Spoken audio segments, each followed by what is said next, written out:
Wayne Swan's attack on the rich last week in his John Button lecture was greeted with predictable howls of outrage from the establishment.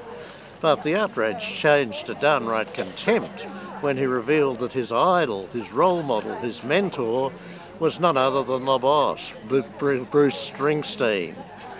Come on, they said, what about Adam Smith? What about Edmund Burke? What about the greatest of them all, John Winston Howard?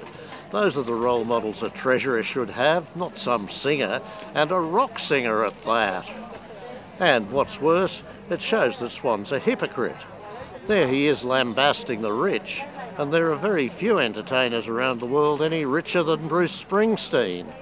Doesn't that prove that he's a hypocrite? Well, no.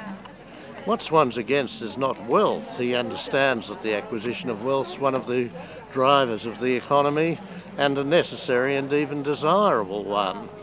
But what he's against is the abuse of wealth, the misuse of it to buy power and influence in the way that people like Clive Palmer, Twiggy Forrest and Gina Rinehart are doing in Australia. These are the malefactors.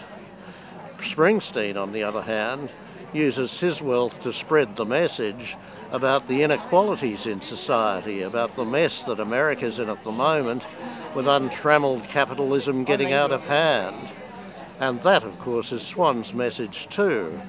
He wants to stop Australia going down that same path, and the huge gap between rich and poor developing even further.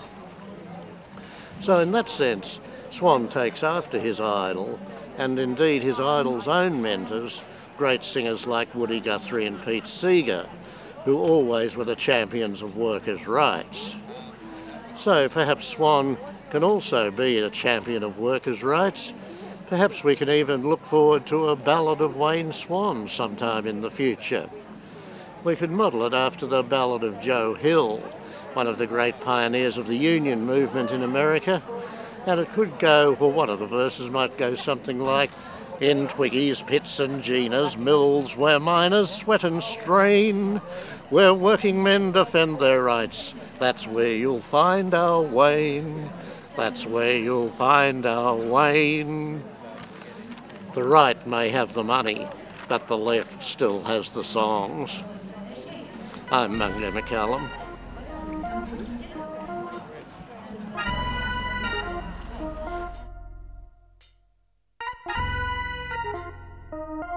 Thank you.